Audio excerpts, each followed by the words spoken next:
Hello, beautiful people. Welcome to Love Origins, where we hear people's real life stories of romantic, platonic, familial, and self love.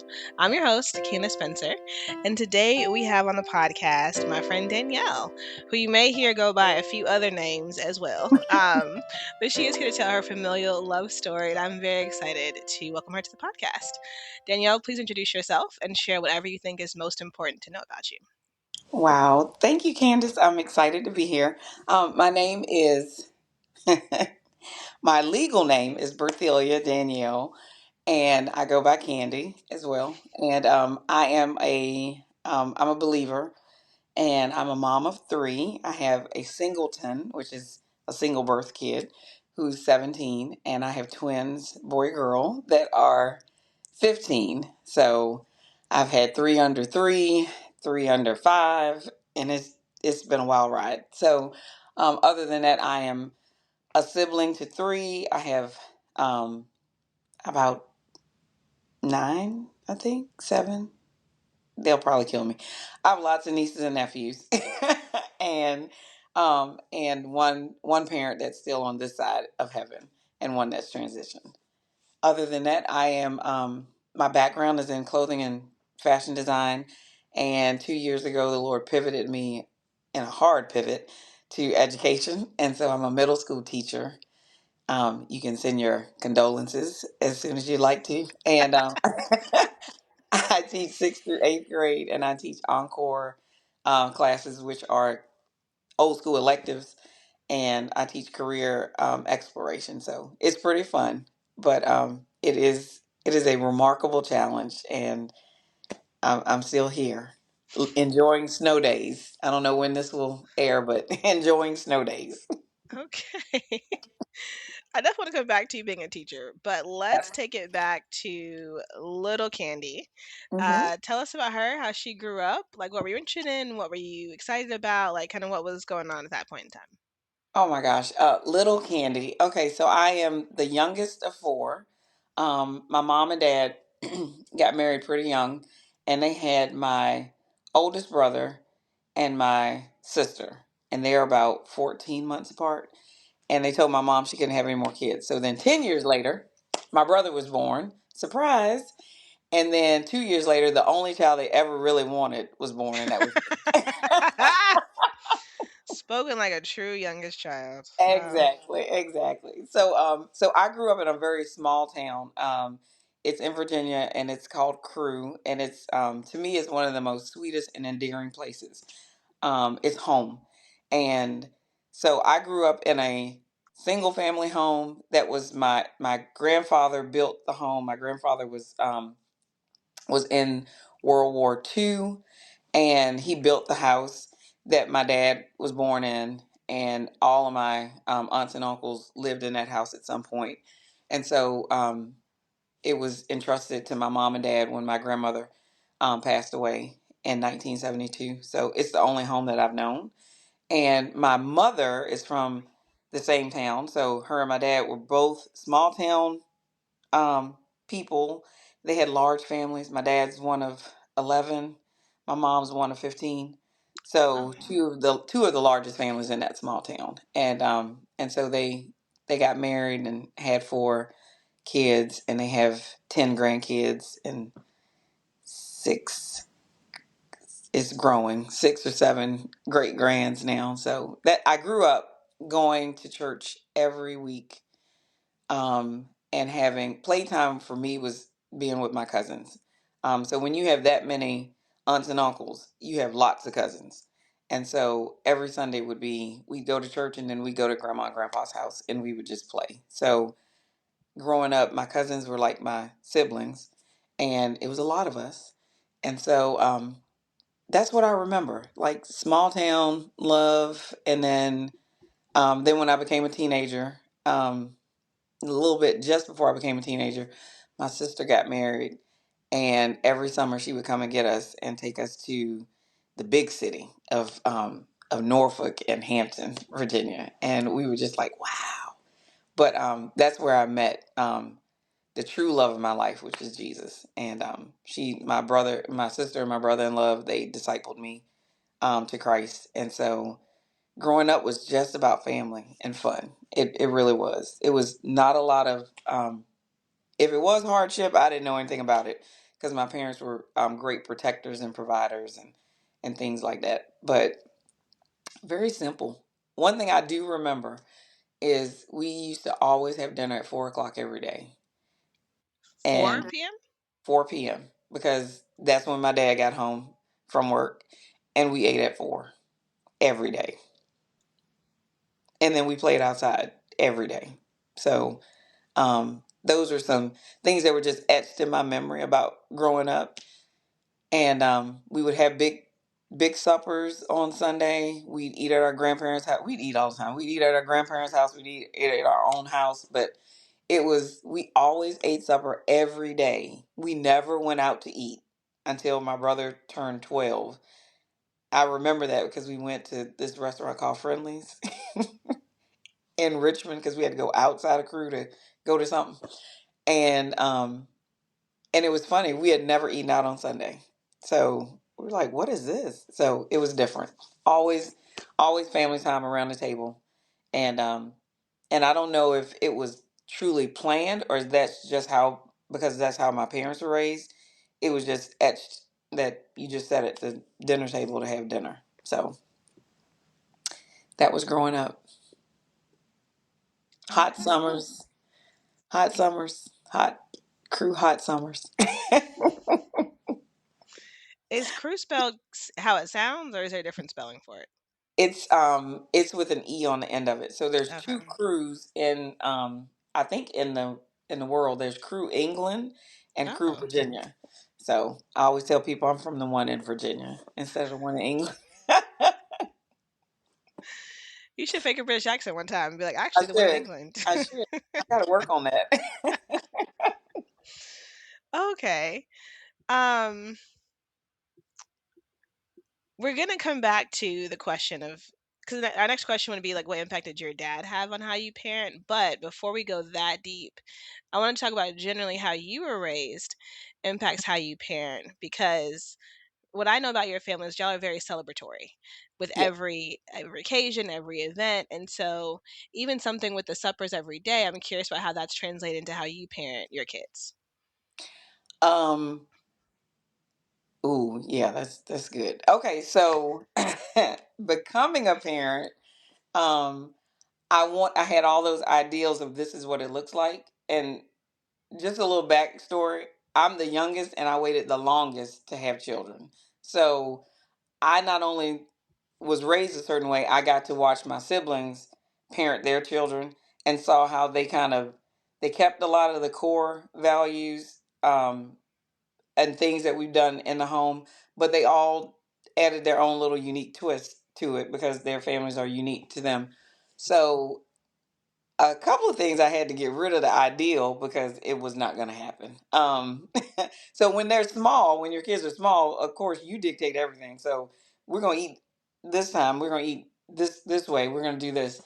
And but now, being a parent of three teenagers, I'll be happy if we sit at the same seat once a week because I have kids in sports and many sports and after school activities and they're busy and if I want to eat at a normal time I need to go ahead and eat. We're at that phase of life. But as far as like creating a family atmosphere, games have always been a big part of us getting together. I mean any type of game, board games, but games that actually get you actively interactive. We like to see the person's emotion, like how they really handle things. It comes out in how you play games, and so it's just interesting to us. And that's usually how we throw a new person into the fire. We let them play a family game with us, and then we're like, yeah. It's been a couple people who were like, they're not gonna make the cut. Um, but for the most part, I use that thing of my mom always having dinner on the table at 4. Like dinner was done. And my mom worked. She worked outside of the home. Um, she but she took care of all the things in the house, and it was almost like looking back on it, it was an unrealistic expectation for someone who lives away from their parents. She had a lot of support that I never saw because it was just always there. So, my grandparents lived close by. The majority of my aunts and uncles lived in the area. Some of them lived in, up north, but a lot of them still live there. So they had support all the time. And when you're a mom, and at that time I was married when my kids were little, you're just like, this might not look the same as the way that I was raised. Like, we may not be able to eat at 4 o'clock, or dinner's not going to look like two meats and a vegetable and homemade rolls. That's not happening for me. Like, we're going to find the things that work for us, and I did but there were some things that they were non-negotiables for me. Like, my children, will go to church, and my children will pray. I will teach them how to pray. We'll start doing the small things that lead into big habits for them. Those things. But yeah, some of the things I found out over time were not realistic for me to keep striving for, and some of it you find after you crash and burn, like, that did not work. Let's try something different. So, yeah, but I love that that's my memory now, and I'm often like, now that they're at the place that they are in life, and one's about to, my first arrow is about to be launched out of the nest, and I'm just like, I wonder what will be the thing that he remembers and holds on to, that he learned from being raised by me.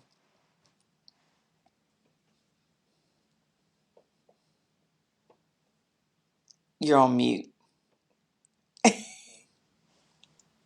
Girl.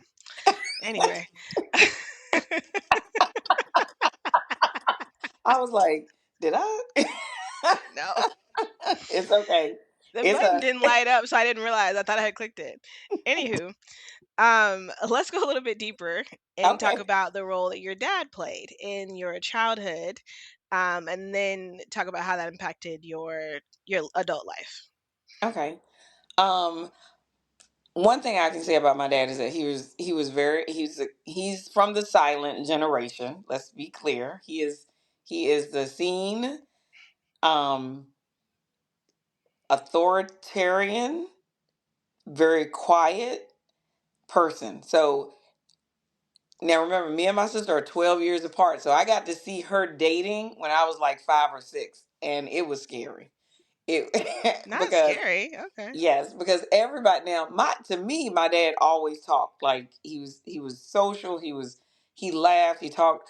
But then I got to see him through the lens of other people, like wanting to date my sister, and I'm going, "Oh, he's like he's like a big bear." Like like and my dad was very tall, very muscular built. He worked for Norfolk and Southern Railroad.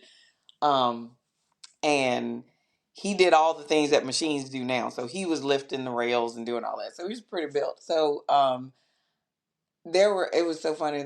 My sister tells the story. So that and I was there, like, I was present for this, and I was just standing there like, whenever somebody came to see you, they always had to come into the house and meet the parents. And I don't that might not be a thing now. It is for my kids.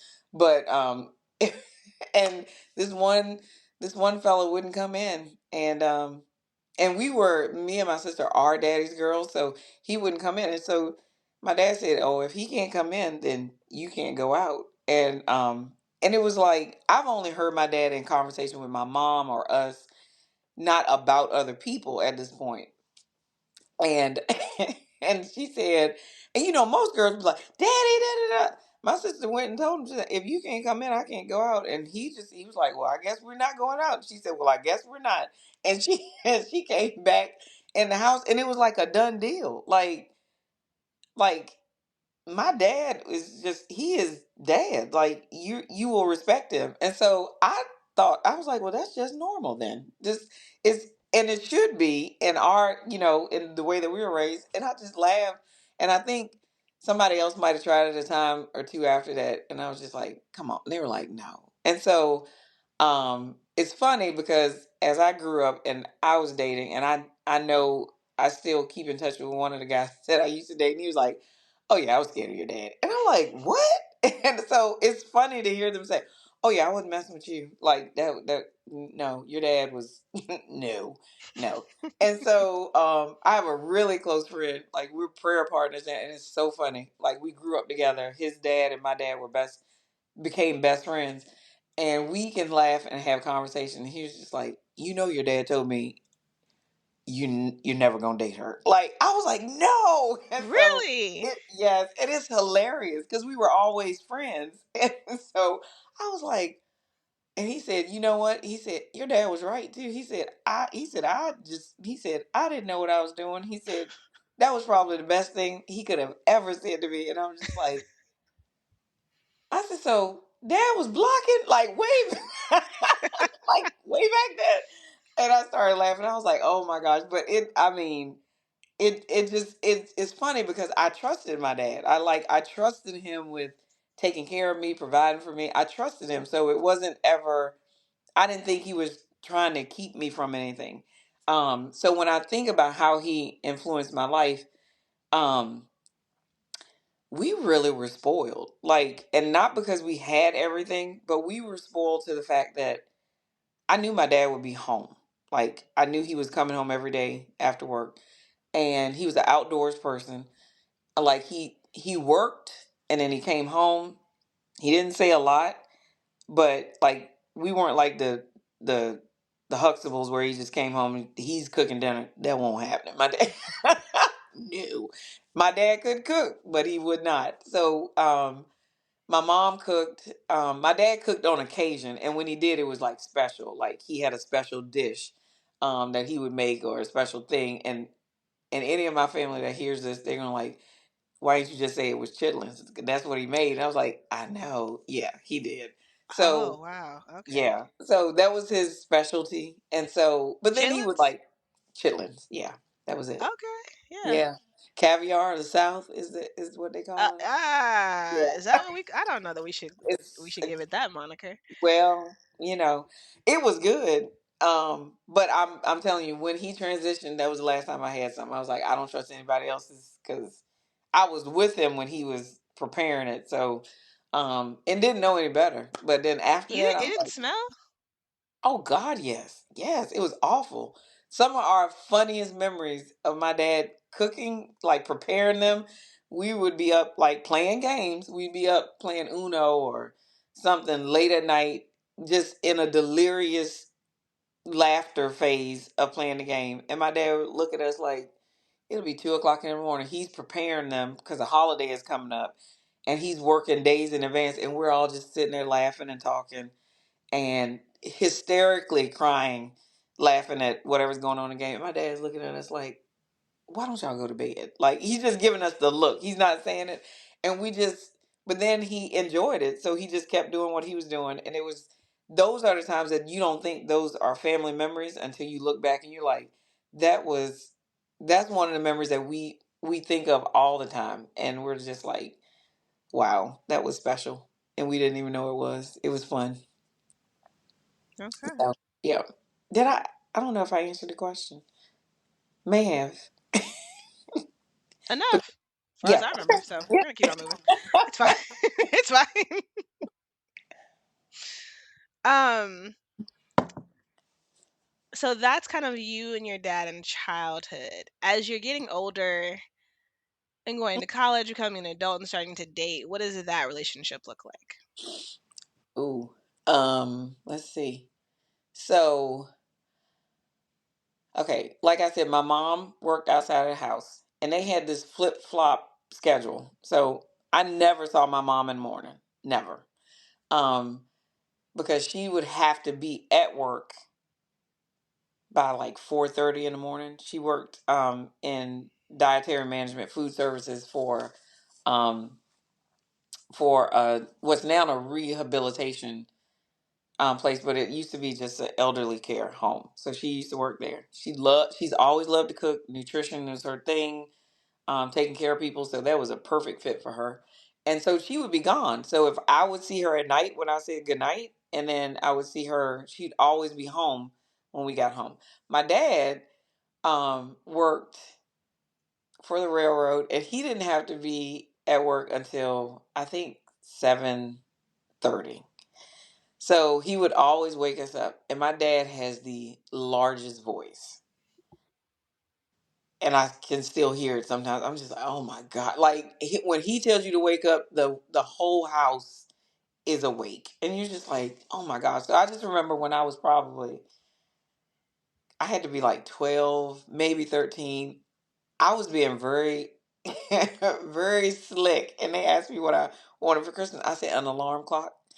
And so that is, and to this day, I have the same alarm clock. My middle child, Noah, has the alarm clock in his room. And I was like, I want an alarm clock. My mom was like, that's what you want for Christmas? And I said, yes. And they were like, why? I never said why.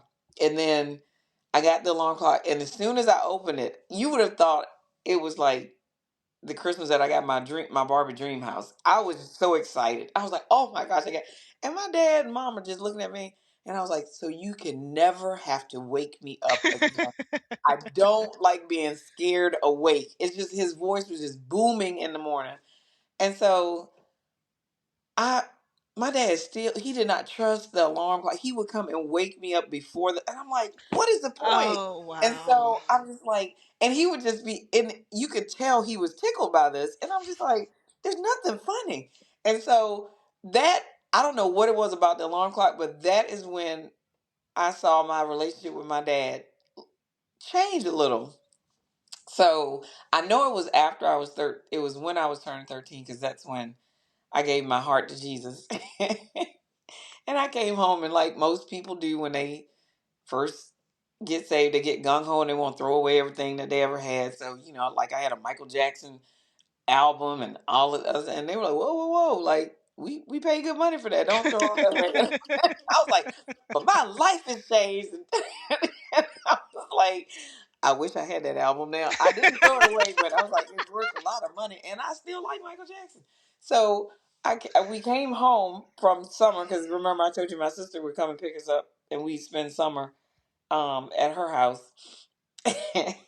And we came back, and my dad would be just like, okay, you've changed, all of this and everything. I said, yeah. I said, I really know I can get up on my own now, so you really don't have to do all the yelling and stuff in the morning. And he was like, okay. And so I would notice that we would just, as I was studying, learning more about God. Like, I've been in church, so I knew all the Bible stories, but now it was like, okay, I'm in a relationship with God, and not even knowing at 13 what that really looked like. And so I started laughing, and I was like, so we would get into these little arguments, like most teenage people just get. I mean, I didn't really argue with my parents. It's just they would say something, and I get an attitude. So that was the extent of the argument. And I remember us going to Sunday school, because Sunday school was a big thing. Sunday school was a big thing. And so we go to Sunday school, and I don't know why I was in the adult class. To this moment, I don't know why I was sitting in the adult class. I don't know if there was like no teachers for the youth that day or something, but I was in the adult class and sitting next to my dad, and we had already had a thing that morning, and my mom was like, da, da, da, and like ripping through the house, and I was like, and she's like, and you need to mind your manners and da da da, and I'm like, okay. I said, the only way to get them is to use scripture, like, because if I use scripture, then I'm solid. And so I read the Sunday school lesson, and it was the scripture that talks about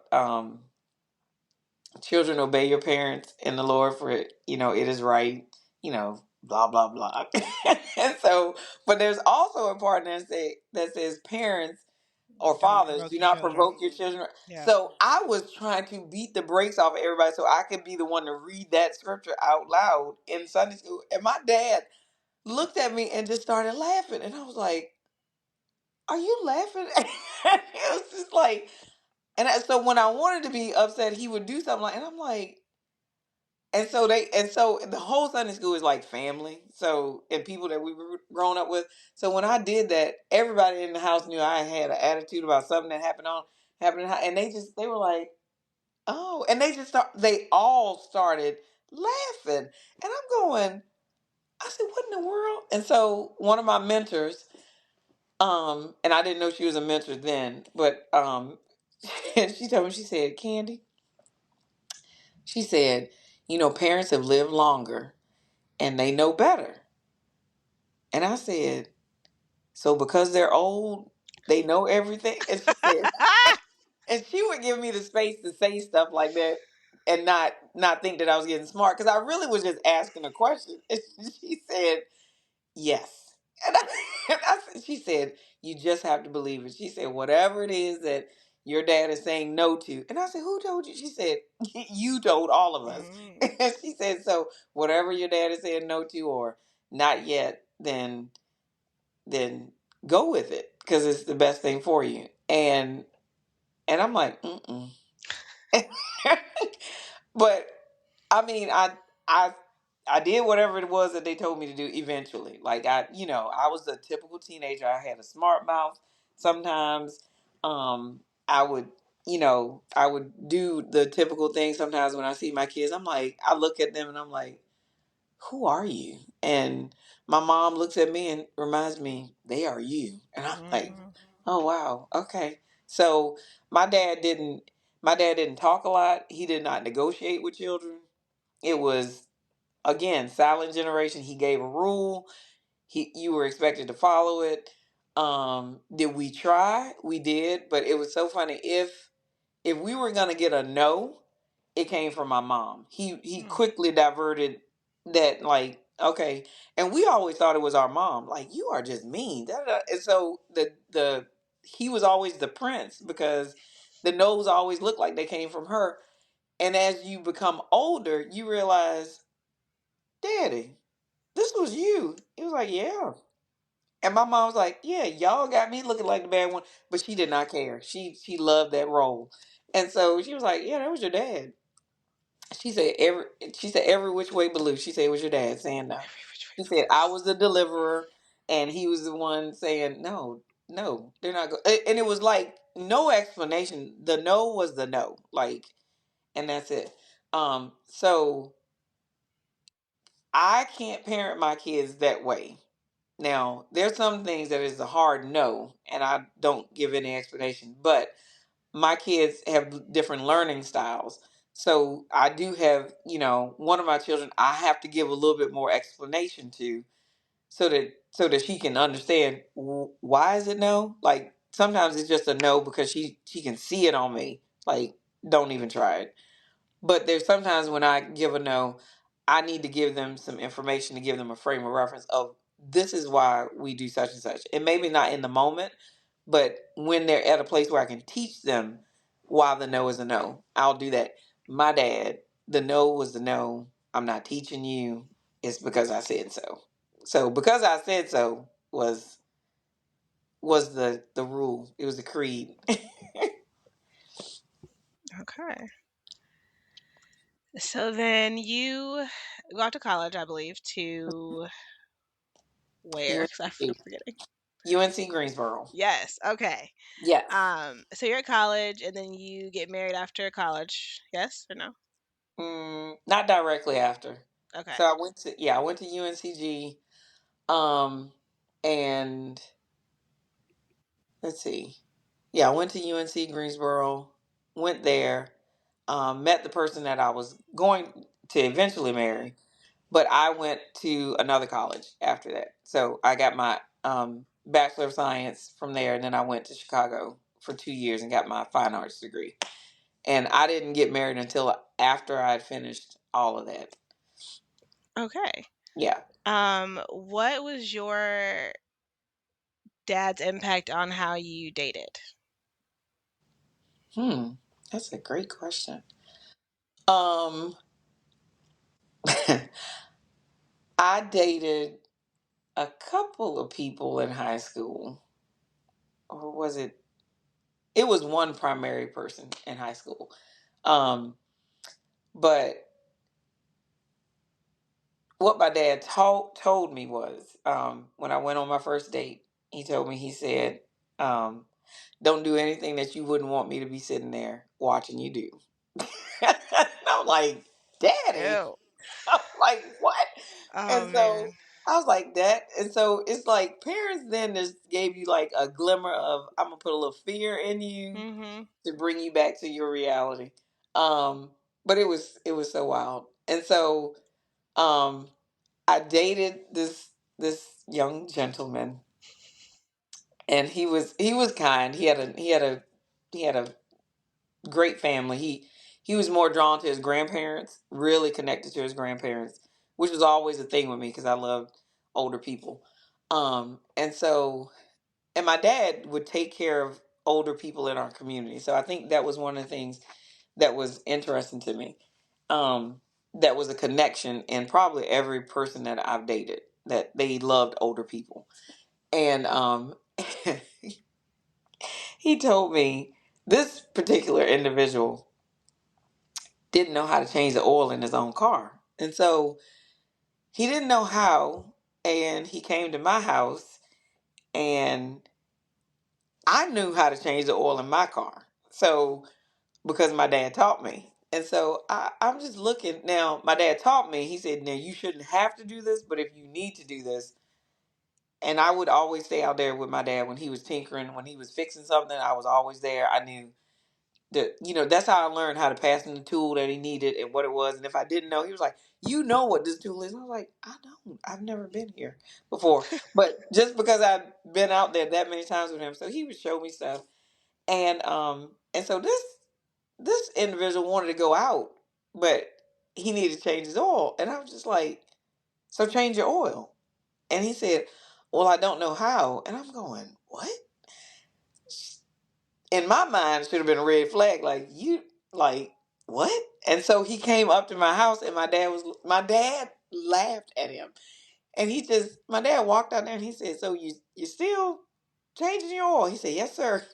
I'm just like, hours went by. Hours. Hours? Hours. And I'm just looking. And then when he finished, he literally just like walked up to my dad. I got it, Mr. Robertson. And I was like, this, you are not winning. Like, and so my dad didn't say anything. He just laughed. He was like, okay. And I was like, Dad, are you going out there to help him? He said, no, he got it. He just kept saying, he's got it. And so my dad would kind of hover and go, you think you might want to? And so he'd give him a look, some tips from far off. And then my dad would just come back in the house and laugh. My mom is running around. Are you going to help him? He was like, he's got it. And so my dad came to me and he said, Candy, if a man cannot change his own oil, that's probably not the one for you. And I was like, Daddy! And I was like, oh my gosh. And the dramatic scene, I love him. And I'm like, what? Like, and so he could not change his oil. He ended up not being the one. And then I was like, that might make sense somewhere else later on in life. So I started laughing. So um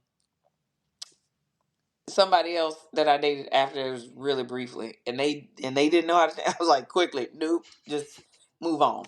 So my dad would tell me, I would get glimmers of wisdom through stuff like that, and I had to remember to string those little pieces together um, for later on in life. So college, I remember him dropping me off for my undergraduate, and so my mom, two of my aunts came. Um, my brother and sisters, they didn't come because my brother that's 2 years older than me, he was still in college. They had just gotten him settled. And my oldest siblings, they had smaller kids then, so they didn't come for that. But they came for like to pick me up from college and breaks and things like that. So I just remember my dad was just moving stuff, and then at the end, because I was ready to go. Like most college bound kids, you just like freedom. Like I was ready to go, ready to go. And then right before they were about to leave, my aunts were in tears. Like they were like, I can't believe you're gonna leave her here. Like I could hear them talking. It was like my mom was like, she's going to school. Like she can't stay home and go to school. Like she's here. And so they were just over there, and my aunts were crying. And I was like, why are y'all crying? Like this is a part of life. Like I was excited. Like I was going to the school, my number one choice. Like I was excited. And so I had not cried. I had not cried. And then we were sitting there, and before we leave any place, we always prayed. And so they were about to leave. My dad was walking out the door. I said, "Hey, hey!" I said, "We're gonna pray, right?" And he was like, "Yeah." And he took a deep breath. I remember that. And he took a deep breath and he held my hand, big, huge hands, and he was holding my hand. Mama was on one side, Daddy was on the other, and he started to pray. And as he started to pray, the waterworks. I was like, and my aunt said, "I told you she won't ready to leave." Like, and so I'm just crying because he was just like, "Lord, just protect my daughter. Like, this is my baby." And I was like, "Why did you do that?" And so I'm just crying. I'm like, that it was the reality that he wasn't gonna be there. Like, he wasn't gonna be. I wasn't gonna see him at 4 o'clock. And I was just like, I am on my own. And I cried. I like, and they drove different cars that day because I had so much stuff. Like, they packed for me like I was never coming home. And so my dad had a pickup truck, and my mom was in her. I don't even know what my mom was driving, but she was in her sedan. And so I laughed because my aunts were in the car with my mom, and they were just by this time everybody was happy, like they were laughing and talking. And I was standing there. My mom was like, "What?" I said, "I don't even know what to do." And she said, "Well, go in your room," and because they did everything, they cleaned everything, they put everything up. And I was like, "I don't know what to do." And my mom said, she said, "You'll figure it out. You'll figure it out." Meanwhile, my dad was in the truck and gone. I was like, I said, he just prayed and left. I mean, like he gave me a kiss and a hug, but he was gone. And my mom said he was not gonna sit here and watch you cry. And I was like, oh. And she said, yeah, he needed time to be by himself. And I was like, I've never known my dad to be like emotional. So I was like, oh, this is different. So college changes everything. You see sides of your parent that you just don't realize exist because they've always been giving you direction, direction, direction, direction. And now they got to pull up off of the gas a little bit and give you space. So that was the biggest thing that I saw that softer side of him. And then just he was just always there, like at every big function. When I sang with the gospel choir in college, they would come down. When I had an award, they would come down. When I had my fashion show on campus, they would come down. They did everything that they always did. They were always present. And that's the thing about my dad. If we were celebrating somebody, he was sitting on the front row. He was like, that's my child. That's my grandchild. That's my wife being honored. He was always sitting on the front row. So being present is the biggest lesson that he's taught me. Even if you don't feel 100%, he's taught me to just be present. All right. So you go to college, and then you go to Chicago, and then you get married, and then you start having kids. That's kind of Yeah. like the general timeline. Okay. Yes. Um, so let's start with your first baby, your singleton, which Okay. I think is so funny. I feel like only people who have multiples call the Yes. other singles call the other one singletons. Yes. Okay, so you're getting ready to have your first baby, and what does that look like with your dad? Like as far as his advice or just his like y'all's relationships, you're getting ready to be a parent yourself. Wow. So it's interesting. My dad was my dad had a pacemaker put in when I was in Chicago. And so just irregular heartbeat, something to that effect. And so I was on the phone in between classes while that was going on. And they were telling me he's fine, my sister was on the phone, he's fine, we prayed, you know, this is what's going on. And I got to talk to him, everything was good. And so I come home from Chicago because the job market was just not pretty much looks like it looks now.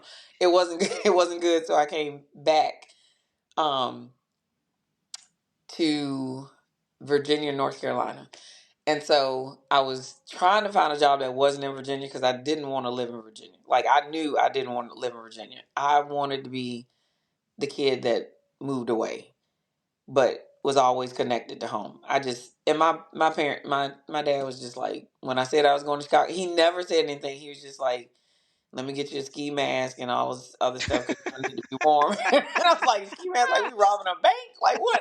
He was like, he just knew. He was just like, she's that one. Like my mom was like, she's never satisfied being in the same spot. And it's so funny because I'm so satisfied being in the same spot now, but I'm the kid that wanted to be adventurous. Everybody else stayed local. My oldest brother went into the military, but then when he was done, he was done. And he was like, "Yep, 3 years. That's all they're getting out of me, and I'm finished." Happy Veterans Day. But my dad and my mom were just like, "Okay, here she goes again." So when I got married, they were not. They were immediately thinking because I had dated so long that I would get married and have children really quickly. No, I'm a planner, so that was not gonna happen. And I think we were married maybe 5 or 6 years. Nope, we were married 7 years before my oldest Caleb was born. So at 5 years, they all gave up. They were just like, they're not gonna happen. And they're just like they are just because we traveled, we were always gone somewhere. We're always they was just like, and so they would bring it up, and I was like, I wouldn't get upset with them bringing it up. I just wouldn't say anything. I'm like, and my sister was the one that she said, you know what? If we don't know anything, we know that she's a planner. So if she's going to, she first of all, she's not going to tell us. Second of all, it must not be time. And so I laughed and I was like, she's absolutely right, but I can't tell her that she's right. Just, you know. And so at about year 5 is when I was like, oh, okay, yeah, I do. I'm ready now. But then we still waited and then boop, here's Caleb. Um so Caleb was so beautiful pregnancy, but the part about the pacemaker is that my dad had some health conditions that that generation they don't tell you everything that's going on. So he had some health conditions. Something had happened to him right after I found out that I was expecting, and so when we found out we were expecting, we decided to surprise our parents with a card in the mail, and we have been very like very specific in how we were going to do it. So we found their dad's baby picture and then my newborn picture. And we sent when we took pictures, took those pictures and put them in a card and said, "Guess whose baby is having a baby?" And so we sent those to the parents. So we put them in the mail, and so we had timed it knowing that they all should get it at the same time. But when it got into the mail, my dad had to be rushed to the hospital. And nobody knew I was pregnant. And so my sister, I remember talking to her. She said, Dad's in the hospital. And I'm just like, what is going on? Like, what is going on? And so I was talking to my mom, and she was with two of her sisters, I think, were with her. And and I said, my mom's like, well, we're going up to the hospital. And I was like, okay, I didn't want my mom to see it before my dad saw it. Like, I was like, okay, well, just go straight to the hospital. You don't need to stop by the house. Well, I need to get some. I was like, no, you don't. I said, go straight to the hospital. And I said, because I need to know what's going on with dad. And so she gets home instead because my mama is my mama. And so she goes to the mailbox and she said, oh my God. Because, of course, she knows my baby picture because she's my mama. And she said, oh my God. And so she said, and she just started screaming. And I was like, what? And I'm thinking something's wrong with dad. She said, oh my God, you're having a baby. She said, I got to get to the hospital now and I got to tell your dad. She said, because this changes everything. And I was like, what? So, and it was so funny because my dad he was responsive. He was up and everything, but the doctors were coming through with the test results and everything. And so by this time, we're just like, we tired of waiting. So we just drive to Virginia. I'm like, let's just show up at the hospital. So all of my siblings did the same thing. And everybody ends up at the hospital. Well, before I could get in the door, my mom has told everybody. And so I'm walking in and my dad sees me and he sits right up. He said, "You're standing up." He said, "You should be sitting down." He said, "You're carrying a baby." And I was like, "What?" And so, and I was hungry. Needless to say, my oldest eats all the time. And so I was like, I am so hungry. And I said it to myself. And my dad was like, "Here, drink my milk." I was like, "Dad, you can't give me your food. It's hospital food. They're like watching what you eat."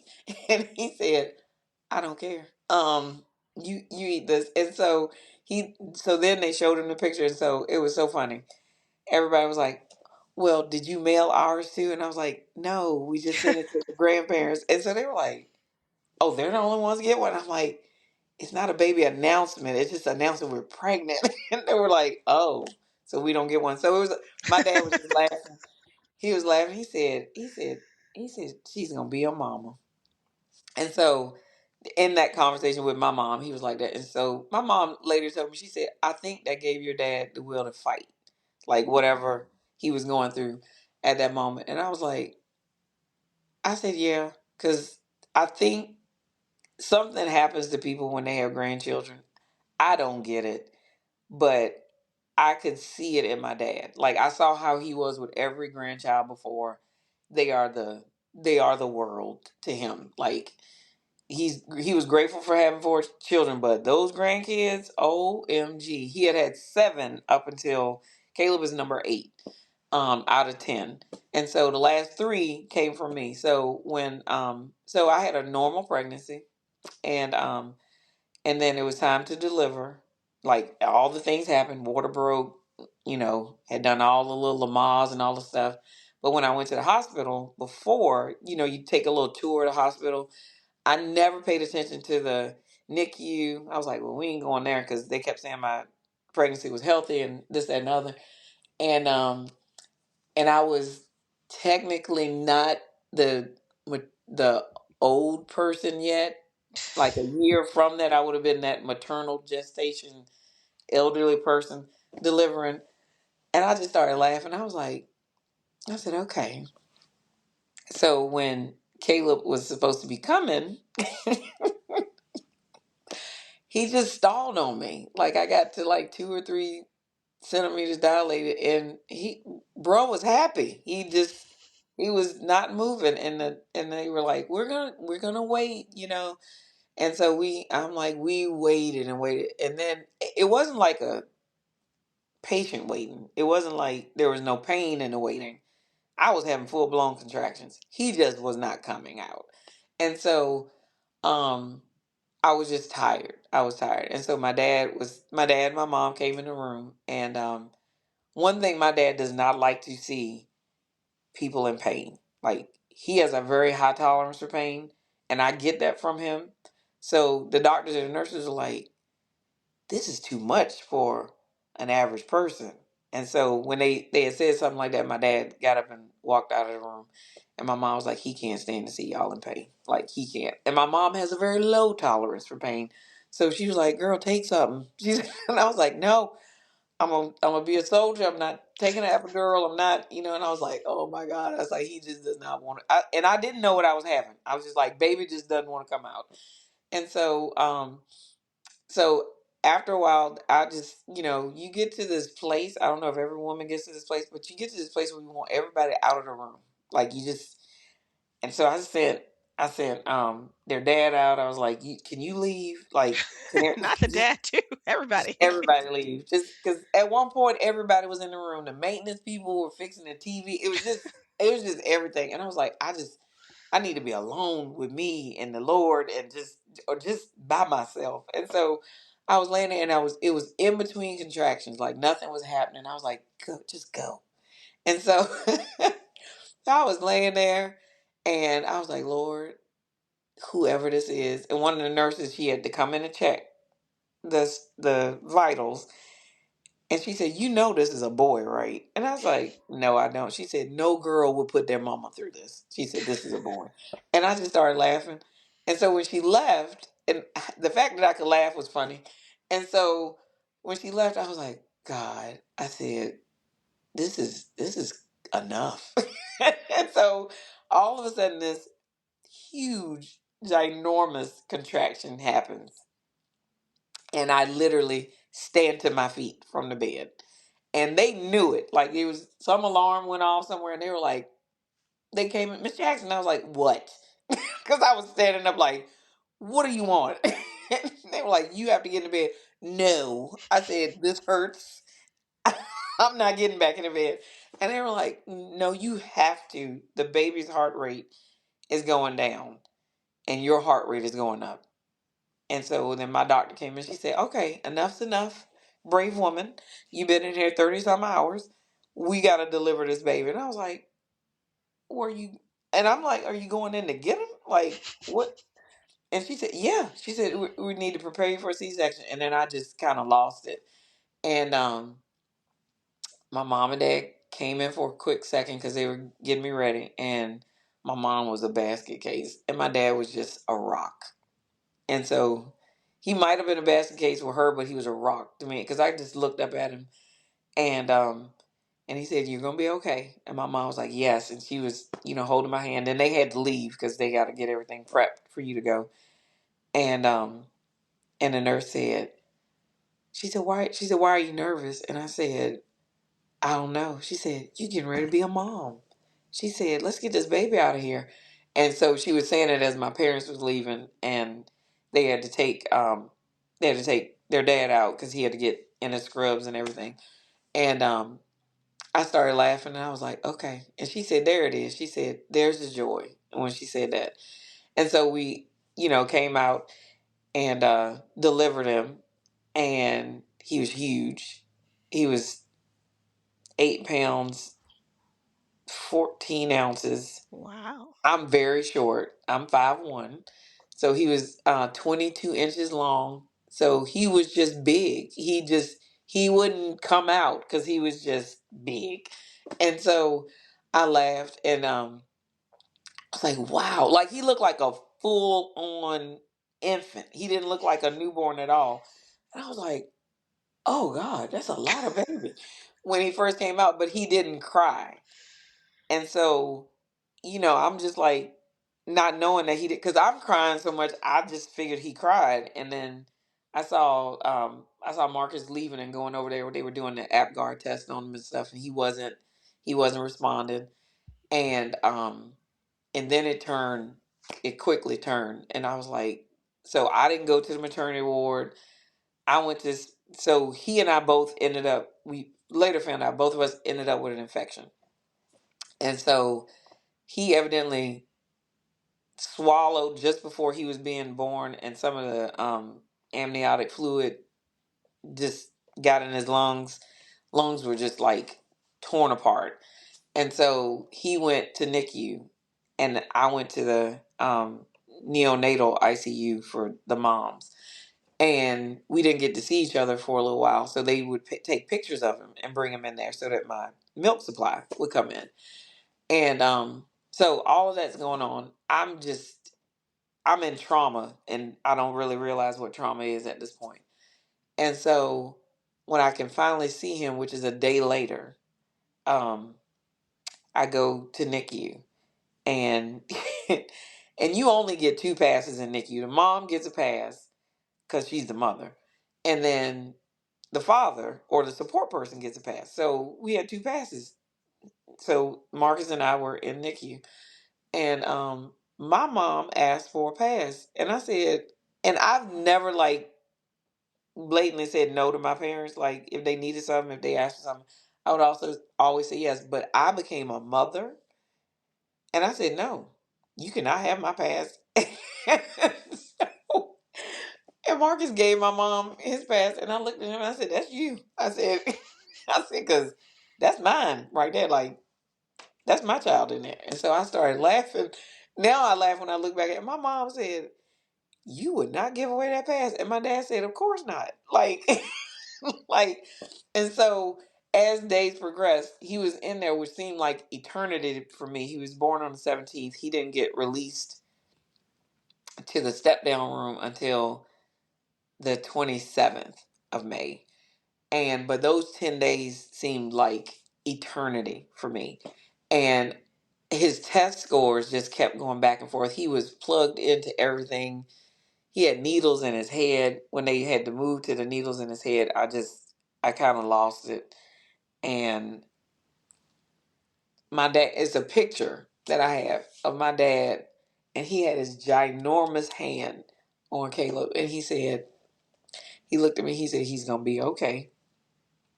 And I'm just like, am I just supposed to believe that? And he said, yes. He said, that's all you need to do is just believe it. And he stood there and he put his hands on Caleb and he prayed over him. And when I tell you, I looked up, and every nurse and doctor had stopped because my dad was praying. And when he finished, nurses were crying. They were just like, oh my gosh. And then that night, my dad and mom had to leave and go home because I had to come home. I can only stay in the hospital for 5 days, and my parents were here to stay with me for like 2 or 3 weeks. But they made the decision. My dad said, no, we need to go home because they have to come home without their child and they need to be by themselves. And so my mom was trying to stay. My dad was like, nope, we got to go. And so, well, I think both of them came to that agreement on together, but they left. And I was like, and I asked my mom when I got there, I said, why are y'all gone? She said, because you prepared that house for welcoming a baby and you got to come in differently and you need that space by yourself. So we came home, we're home. And then every day I was supposed to stay home, but because I have a baby in NICU, I was still going to the hospital. I wasn't prioritizing my care. And and my dad was still the quiet, silent type. So he would tell my mom she needs to sit down. And my mom would tell me. So the no's were still coming from my mom, but it was my dad. He was like, she's doing too much. And so when uh when Caleb finally came home, the doctors told me, they said, when your dad prayed, that changed everything. Caleb's heartbeat and rhythm and his lungs, everything started to develop. And when it was Dr. Ransom, I won't ever forget. Um, and I later in life met his daughter, ironically, in a mom's group. He told me, he said, I don't even see what we saw. He said his labs don't even look the same. He said, it's hard for me to believe that this is a child that was born with this lung infection and all this stuff going wrong. He said he has perfect lungs. He said, and you can't go from where he was to where he is now. And he said, medically, he said, there's no explanation for this. And I said, he was healed. And he said, yeah. And it was then that I realized, I said, you know what? The greatest gift my dad's ever given me is teaching me how to pray. Because when he said, all you have to do is believe, like, you just have to believe. And I know if I didn't believe, I mean, God is sovereign. He was going to do whatever he was going to do anyway. But because I believed, not in my dad, but I believed in who he was praying to. But the fact that he was the person that showed me when life looks like this, you have to depend on God. There's nothing you can do. All the love you have for this little baby, nothing's gonna change unless you give it to God. Nothing's gonna change. So I was like, okay. I said, and it literally spiraled back to that moment. And he was like, because Dr. Ransom was dumbfounded. He said, I've never been so happy to discharge a baby in my life. He said, because there's nothing wrong. He just kept saying, there's no proof that he should have ever been in here. And I kept going, wow. So, so my dad never holds babies. Never. He's never held any grandbaby that he's ever had until Caleb was born. And when Caleb came home from the hospital, we had to sleep in the hospital at night because they got to clear you to be able. And they give you a book. If they say the baby doesn't come with a manual, they do. They give you a book that's as thick as the Bible. And I was like, what? And so you have to read through all of this before you can go home. I'm like, I said, and nurse him and do all the other things. And I was like, wow, welcome to my world. So we had to sleep in the hospital. They have a parent NICU room where you take the baby in there and they watch how you take care of the baby. Um, And then the nurse was like, I don't even know why y'all have to do this because ain't nothing wrong with him. And he eats all the time. and, she, and the nurse called me and said, we have a problem. And I was like, which you never want to hear as a NICU mom. We have a problem. We had to go out to the store and buy him diapers because we've never had a baby this big in NICU. And like he was wearing ones when he left the hospital 10 days after he was born. So he was never in newborn diapers. And so I'm like, yeah, he was too, like the parents will walk by and go, why is he in here? Like, cause he was so huge, like in every direction. And I started laughing. Um, but when my dad came in the house, he sat down, he said, bring him to, everybody was like, I said, just give him to him. I was like, just give him to him. And so the picture of my dad with his hands on Caleb and Nikki with all the wires, and the picture of him holding him, um, are two of my favorite pictures of him. And we almost lost all the pictures because of the cloud doing something back then. But those two I have, and it's just the power of prayer, and to know that I learned that from watching my dad pray in church. um I would always hear people come up to him and say, thank you for praying. My dad was a deacon in church. Thank you for praying, Deacon Robertson, and then I wouldn't listen to the part. Like they would just be telling him like things that happened after he prayed. And it wasn't him. Like it wasn't about him. It was about God. And so I'm just like, there's something to this. Like, it's not just like I know the Lord, but that's when I knew the Lord. Like my relationship with God went 100% deeper that day. That because I had nothing, and nothing that I could do could have changed anything other than God's word. Nothing. And that's when the Lord reminds me, you prayed differently when it was all on the line. So, and I was like, as a new mom, that's all you know. Like I've cared for this child for 9 months. He is a part of me, and now my heart's outside of me. What am I gonna do? And so my dad, I was like, he was so confident, like he's gonna be all right. And the joy in watching him, even though it was a small amount of time, from his birth to when my dad transitioned home. It was 5 years. But the fact that my oldest son knows so much about my dad is a testament to being a present grandparent, just like he was a present father for me. Awesome. Okay. I have a hard time segueing from that because that was some really good stuff. So I'm just going to dive right into our next question. Okay. What was a challenging moment, a moment of conflict in your relationship with your dad, and what did you learn from it? Ooh. Um. Hmm.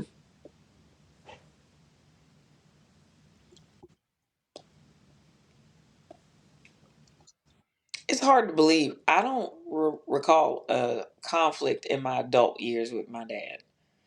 Um.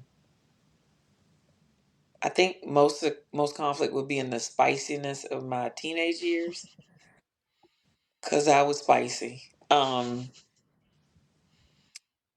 calm all at the same time, but mostly spicy. I will say that there's always been a I didn't understand why he chose the road that he chose in a couple of like family instances. So that's when I think of my dad. He literally was a protector of family, like, and he protected his family. He did. Even if he didn't give you the answer that you wanted, he said, if you have love, you have everything. And so, which coins the phrase that we always have for him, that love is a legacy. Mm. Yeah. What is your favorite or a favorite moment from your love story with your dad? I know you talked about him and Caleb, so I don't know if that's one of the moments. But what is another favorite moment of yours? Oh, wow.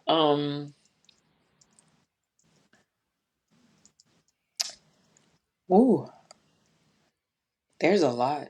Um, I think the one that impacts me the most, um, daily, um, anytime something big is getting ready to happen, like this whole year seems to be a big year because I got a kid graduating, which is just like he was literally just in NICU like Tuesday, and now he's a whole big child.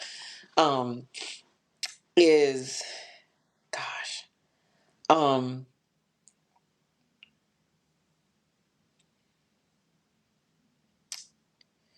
it would probably be um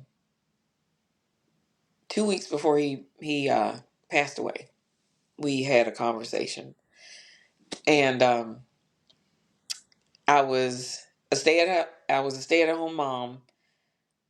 I had planned to go back to work when Caleb was born, but then the way he was born and all the things, I was like, nah, not gonna do that. Like, and I had worked for years. I worked for years, had a great paying job, loved it. They knew my intention was to come back. I literally was on the rise in this company, and enjoyed it. Like, I enjoyed going to work every day. But I began staying at home, and then my then husband was an only child. So we took so long to have the first one, I figured he ain't gonna want to have no more. And so I just kind of, I was, now I'm one of four, so I don't know that single kid life. Like, I don't know that. I mean, remember, my dad's one of 11, my mom's one of 14. So, big families are a thing. Um, and jokingly, my dad had told all of us. He said because my sister had her kids first. She got married and had three girls. My brother got married and had two boys, and then my brother that's 2 years older than me, he has a girl and a boy in that birth order. And so my dad said before I got married or anything, he said, "Well, since my sister's name is Cheryl," he said, "since Cheryl had three, everybody need to give me three grandkids." And then y'all will be obedient. And and so everybody was like, you get what you get. I said, and so when I had Caleb, I had always prayed for twins. I wanted twins because my dad is a twin.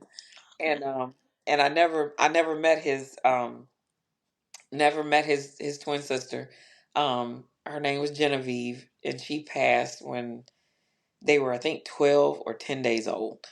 And so he doesn't have a knowledge of what she looks like because he was 12 days old. But his sisters, remember, my dad's the youngest of 11, so he's the youngest. And so every other sibling had seen her.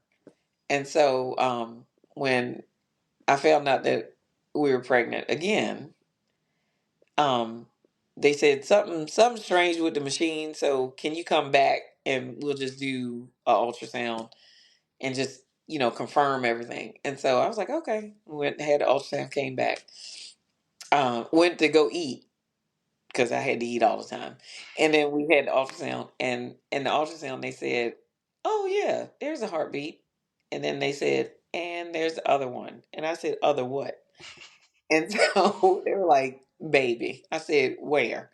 And so because she said, "Oh, I know what this is," and I was like, "Oh, okay, what is it?" She said, "You're in shock," and I was like, disbelief would be a better term. I'm like shocked. I'm like, are you serious? And so I was like, Lord, I didn't pray for them to come second. I prayed for them to be, I mean, one and done. Get the two and you're through. That was and it was like, oh my gosh. So finding out that I was pregnant with twins, that delighted my dad. Like I because I didn't think he could get any more happy when I had Caleb, but to see that joy was just whoa. And so when they were born, one came directly to me. Noah came directly to me. That's my middle son. And then my one girl, my one and only. God, thank you. My one and only girl, Sophia, she had to go to NICU. And that was like, here we go again, God. And so she went for low birth weight because Noah ate all the groceries right at the end.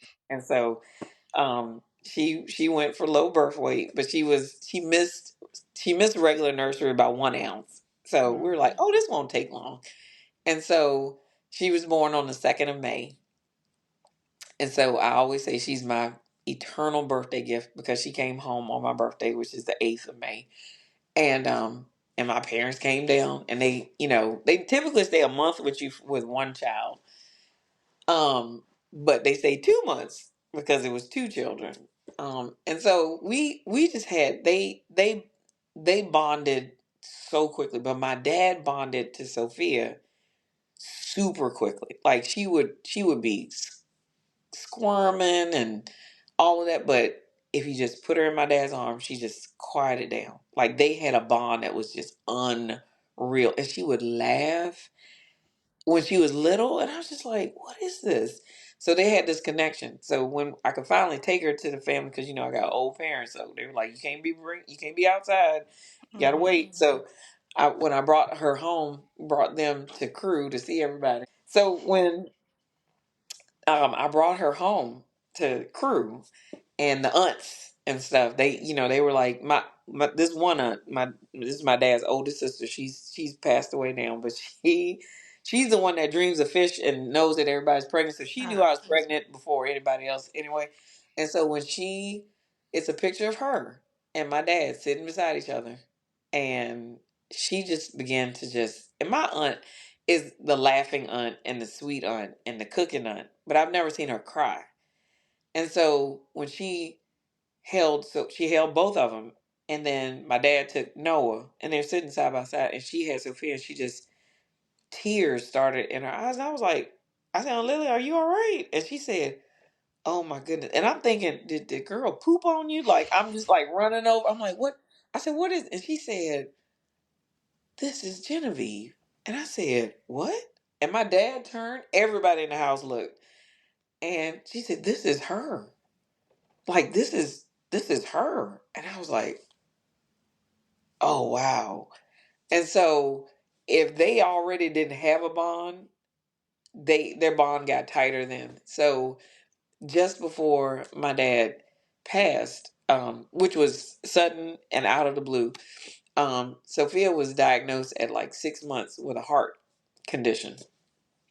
She had a murmur, and we decided as parents not to let everybody know. We wanted to see if it would close and things like that. But I was in prayer, and it's one of my greatest regrets is that I didn't let someone help me shoulder the weight of the praying. But I stand on it 100%. Like even though I would change that, I stand on it because I know that there was purpose in it. And so when it got to the point where we knew we had to have surgery, well, we knew Sophia had to have surgery. She got to be 3. It was right at her third, right? She had just turned 3. Her and Noah had just turned 3. And I had to tell my parents and my brothers and sisters. And so I told them. And it was the summer one of my nieces was babysitting for me. And so the boys got up and they made these little shields and they put them outside and they were like, "We're holding up the shield of faith," because I was that mama. Just we arts and craft everything. If you make it a weapon, boys will remember the Bible. Just remember that. So so they did the little shields, swords and shields and stuff. And my sister in love, she came and she stayed at the house with the boys and my niece. And so we got up to go. We got up to go, and we had to go to Chapel Hill for the surgery. And the day before, because my sister in law was coming because she was just gonna give support to my niece who was staying here that summer. But that morning, no, late that night before we left, my mom and dad drove right in, and I was like, "Where'd y'all come from?" And my mom said, "Sophia got surgery tomorrow. Where do you think we're gonna be?" And I was like, "Oh, okay." So I take them in, and we come in the house. She is in love, like her Bobby is here. So the world is good. She is in his arm. They are laughing and playing. she would always climb up on my dad's belly and call it the mountain. That thing was funny to me. And so I laughed. And so we went to the hospital that morning, and it was like in a glimpse, I saw that my dad was struggling. And it just like that, it went away. Like I didn't see it anymore. And so we got in the hospital, and Sophia had to go under.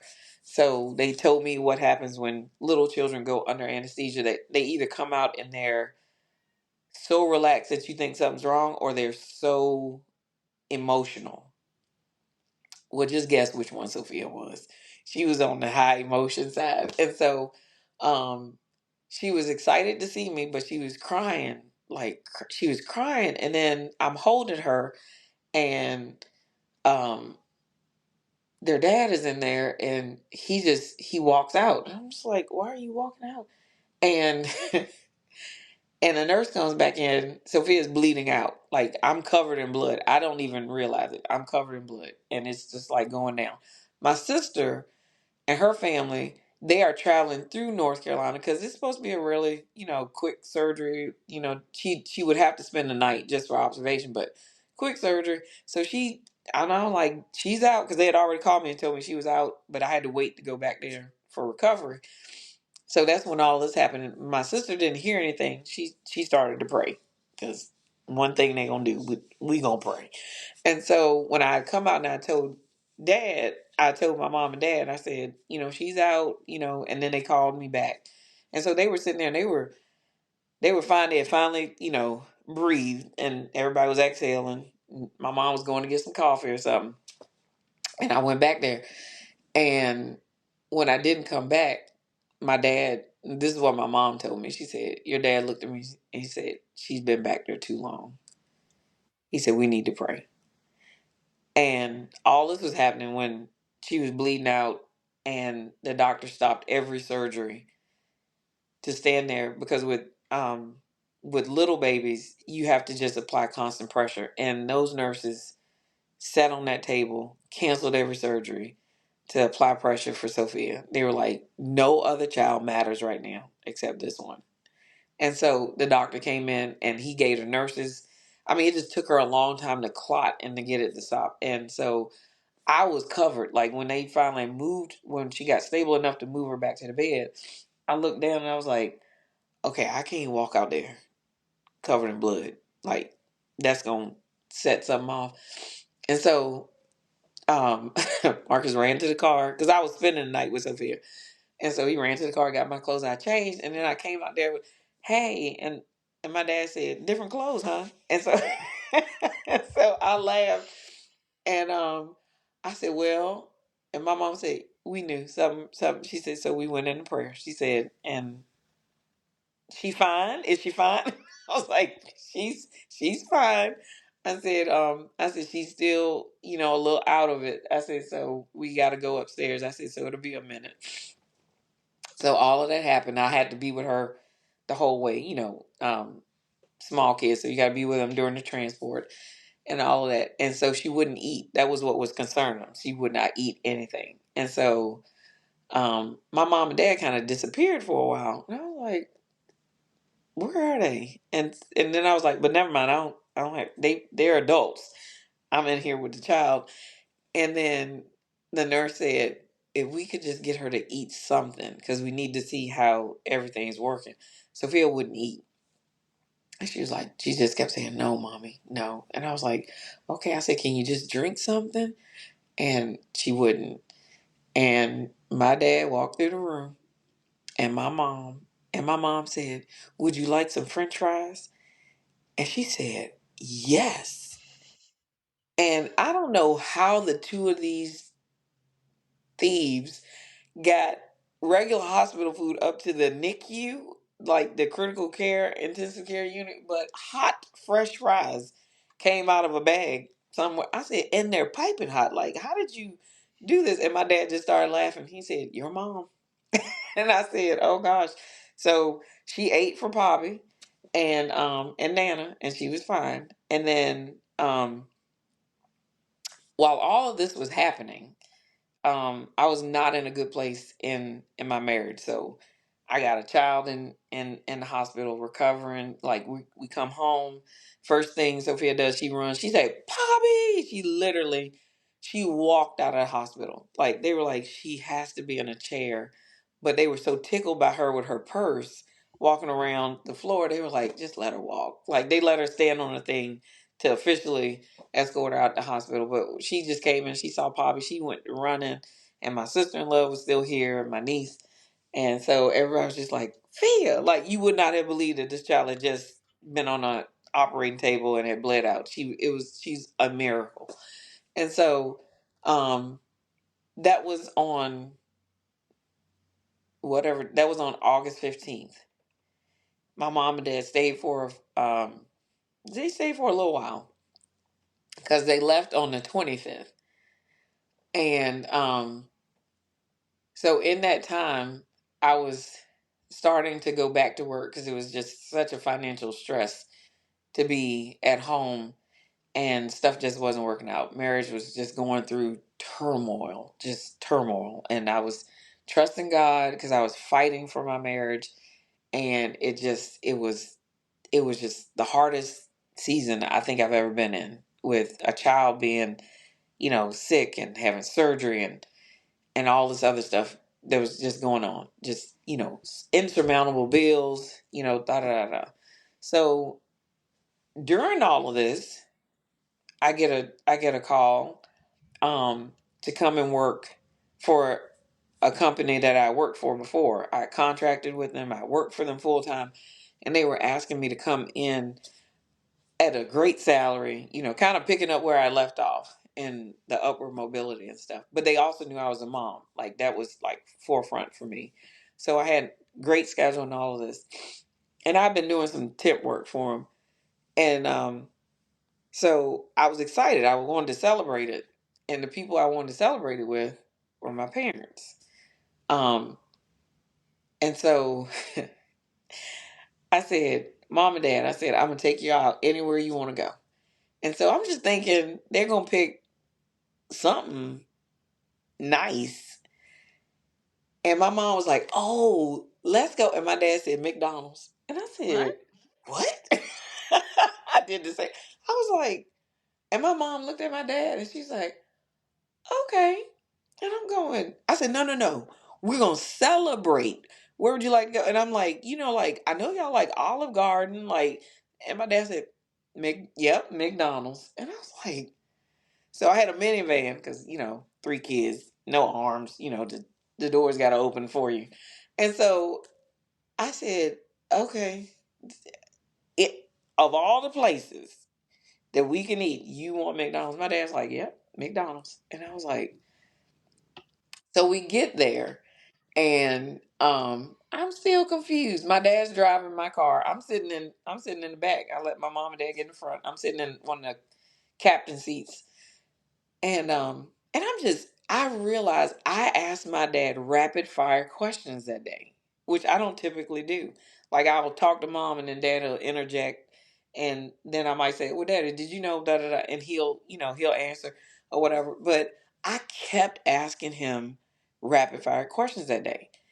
And this is probably, they were leaving the next day, which was the 26th. And Noah and Sophia they got in-home therapy. Because in our county, they have a Thriving by Three program where if you were a NICU baby at any point, they have a nurse that comes out and checks over and checks the mom, makes sure everything's good. So it was just time for that natural visit. And her name was Beth, Nurse Beth.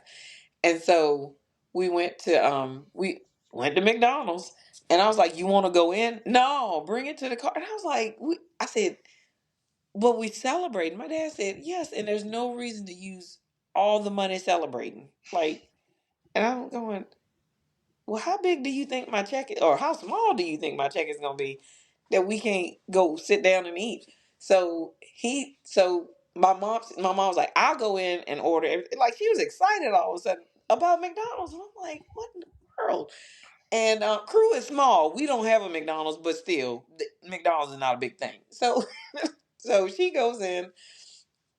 My dad gives her his order. I tell my mom what I want. I don't even know what it was, but I was sitting there and I said, Dad, I said, Daddy. And he said, yeah. I said, and I asked him a question and he didn't answer it. And so my mom came back in the car and I said, Daddy, I said, how do you know how to fight when everything just looks just bad? Like, how do you know how to fight? And I told him, I was just honest. I was like, because I don't know what's going on, you know, with with Marcus. Like, I just don't know what's going on. I said, no matter what, I said, I'm trying, but I just don't know what's going on. And he said, there comes a point in your life, he said, when you have to fight. He said, you have to say what you need to say. He said, and you have to fight for what you know is right. He said, even if it hurts. And I said, and my mom went on to try to explain it, but I couldn't hear her because I just heard him. And I just sat there and I said, well, what if you don't know how to fight? He said, pray. And I said, okay. And I just listened to him and I looked at him and I was just like, this is it stuck different. The sound of it was different. Um and so the next day they got up to leave because my dad said he had an appointment and they had to get back for it. And he had pulled out his papers for like what he needed to do for his doctor's appointment or whatever. And he had put them on the counter. And I knew I had seen them pick them up. But as they were leaving, Nurse Beth was coming in. And so she saw my dad. She said, whoa. She said, you're a big guy. She said, this must be where Caleb gets it from. And my dad just laughed. And my mom was, being busy. And she was, hey, Nurse Beth. And she was walking on to the car. And they got in the car. And Beth was just standing there waving at them by like I did. And I always got a little sad when my parents left. Just for like 15, 20 minutes. Because I always missed them when they left. Um, and so Beth was standing there. She said, well, how's it going? And everything. And she had came in. She's, scrubbing up and stuff to get ready to check, talk to the kids and check in and everything. And as we were starting to talk, my dad drove back into the driveway. And he came in. He said, I left my paper. And he went to go get it, but it wasn't there. And he said, oh. And Beth stopped and she looked. And my dad just kind of stood there, and I said, "I love you, Daddy." And but before they left, before Beth got there, I said, "Daddy, please pray." Um, and he prayed, and he said, and he prayed for my now ex husband. He prayed for him. He prayed for him like a father to us for his son, and he was clear to God. He said, "I don't know what's wrong." He said, "I don't know what the disconnect is." He said, "But God, I know you." He said, and I know that you can restore anything. Um, but I also know you will make everything right in its own time. And so, um, it's like when he came back into the house, he paused for a like it seemed like it lasted forever now. But he paused and he gave me a hug and a kiss. And that was the last hug and kiss my dad ever gave me. And Beth always followed me on social media. And when I announced that my dad had passed, she immediately called me. She said, there was something about your dad that day. And she said, there was not a paper on that counter. She said, because when I walked in, the counter was empty. She said, your dad came back to tell you goodbye. And I said, are you serious? And she said, it was something about the way he took in the space. He looked at you and your kids, and he hugged you.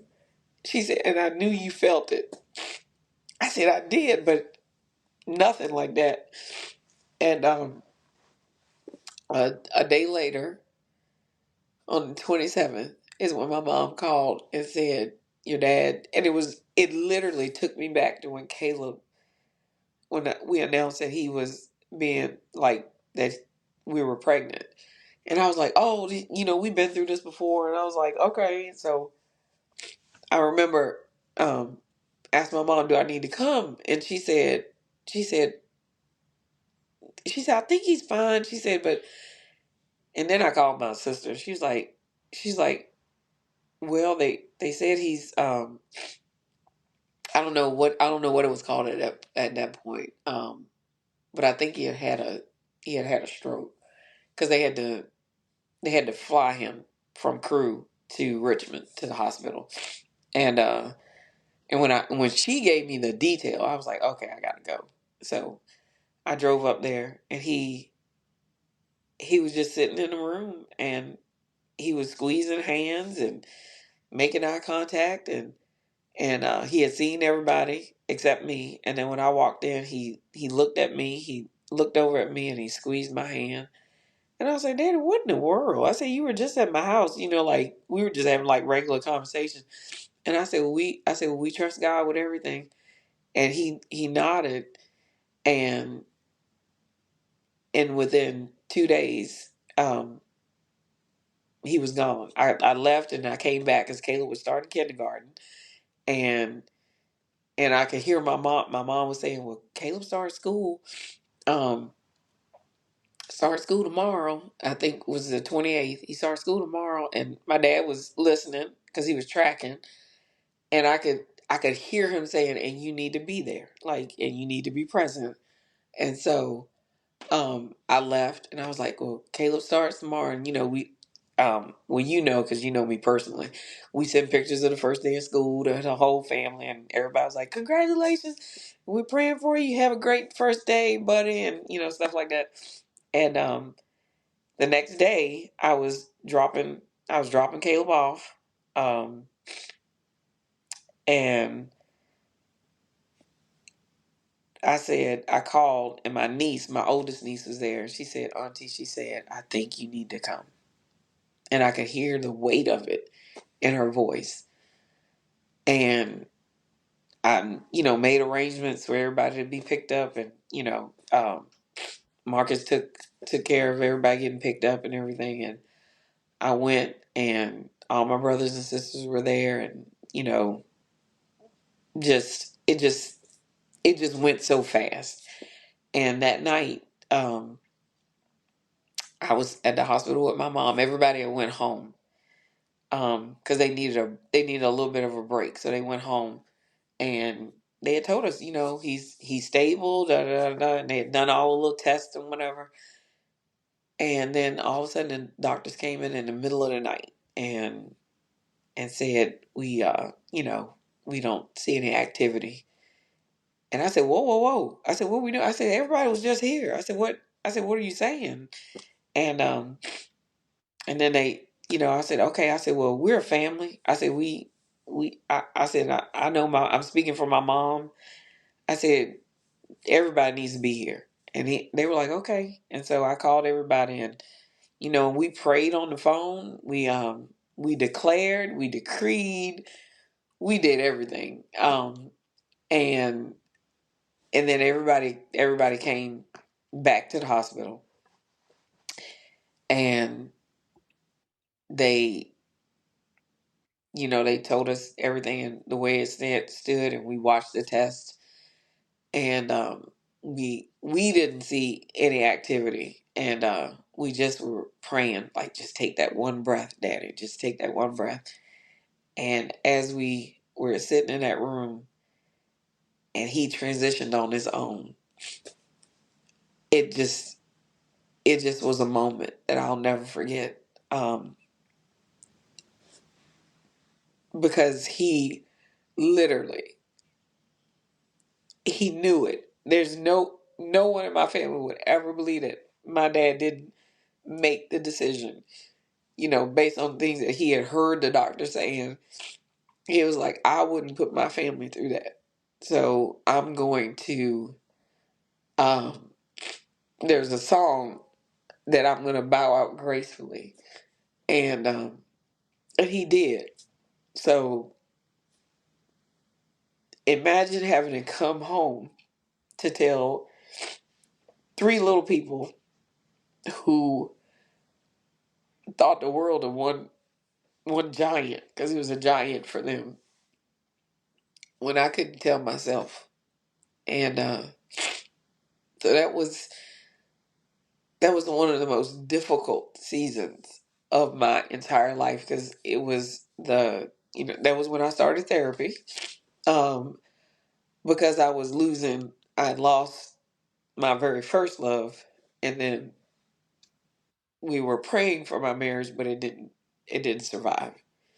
And so when I finally did go to therapy, I thought I was just going for grief counseling. And she said, yeah, she said it is. She said, you're grieving your dad and you're grieving the loss of your marriage. She said those two things, she said, are both true in the same moment. And so when she showed me that, and we, walked through some things, I was just like, wow.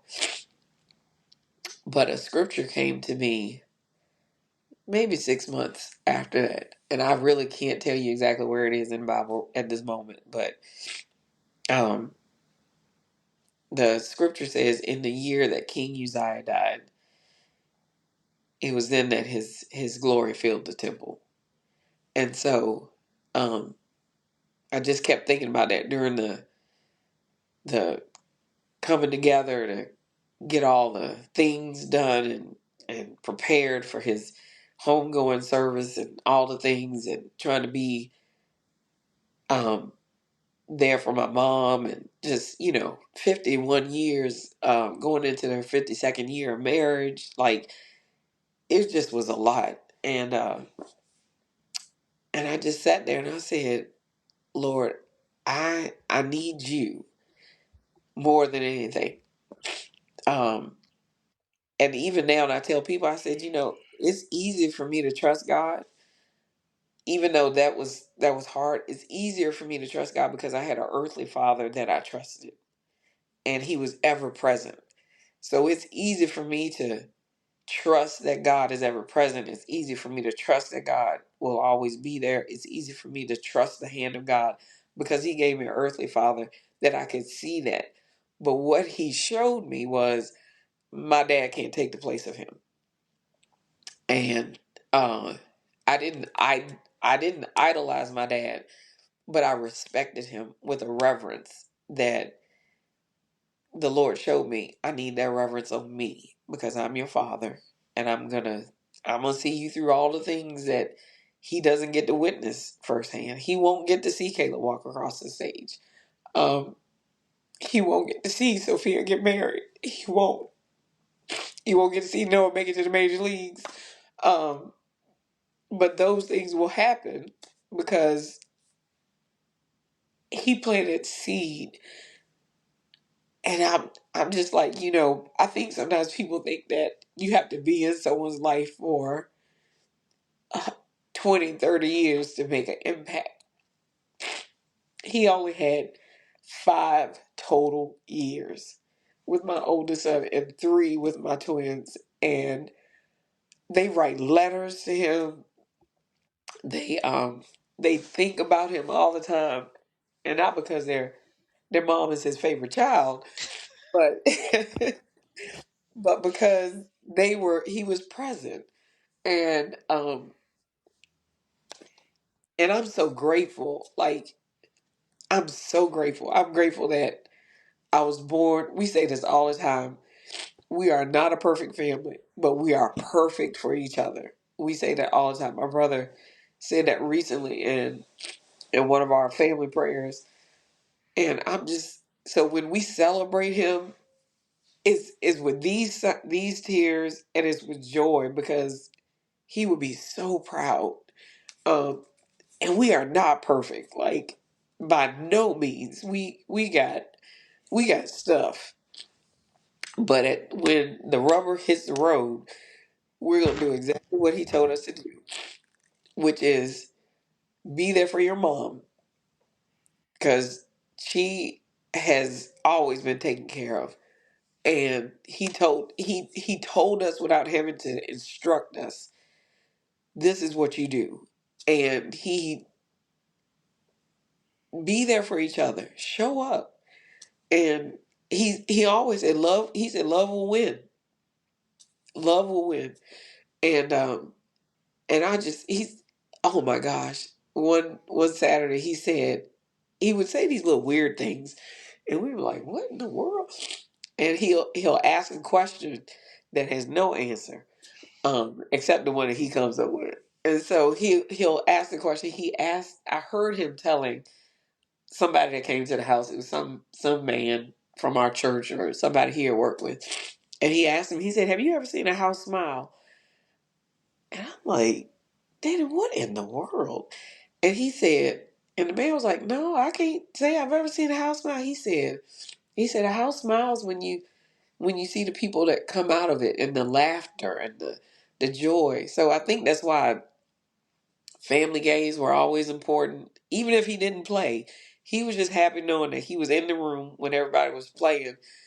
And just that was the joy of just people coming together and just being family and spending time together. Like that was being present. That was important. And he lightened the load for us when people would be frantic about you spend Christmas here. My dad was like, y'all not doing all of that. Like you spend Christmas at your own house with your own kids. Like pretty much make your own memories, have your own traditions.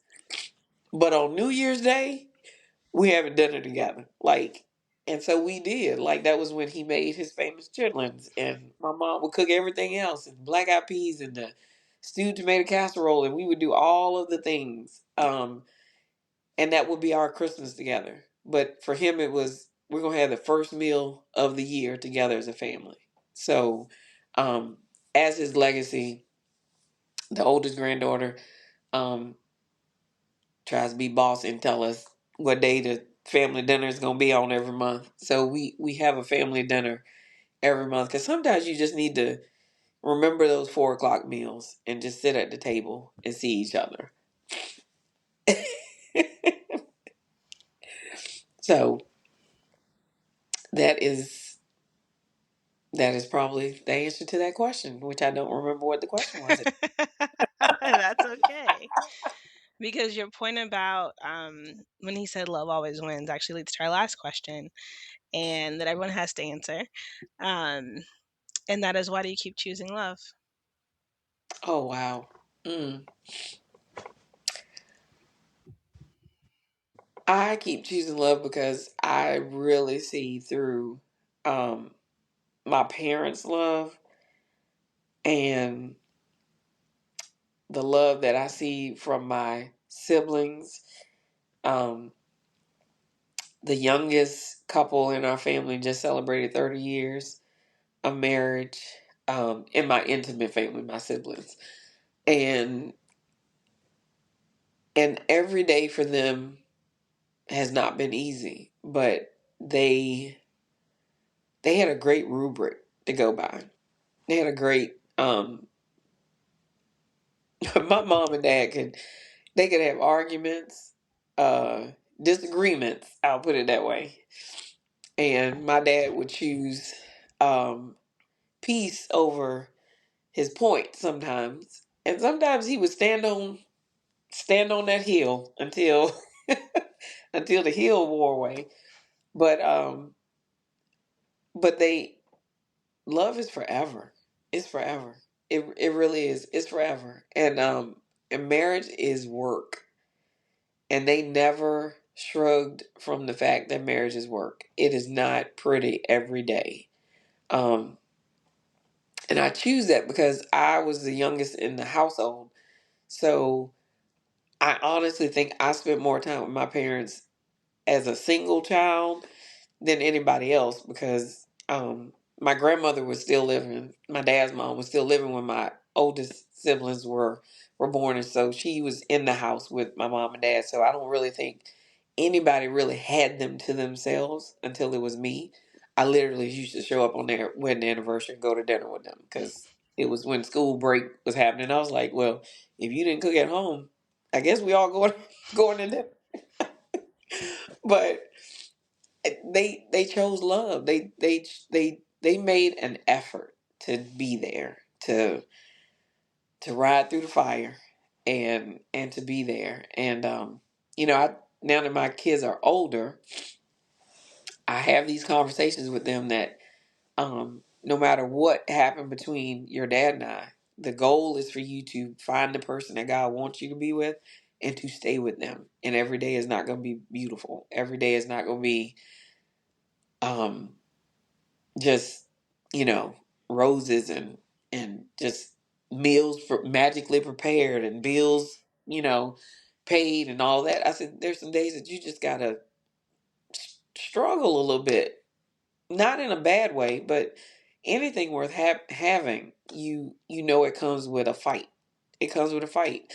Um, but you got to know how to fight, and you gotta love people where they are. Now that is what my dad told me. He said, "Love people where they are. Don't bring them any closer. Don't move them any further away." And I've told every friend that is my true friend. They've heard that, so I know you know it.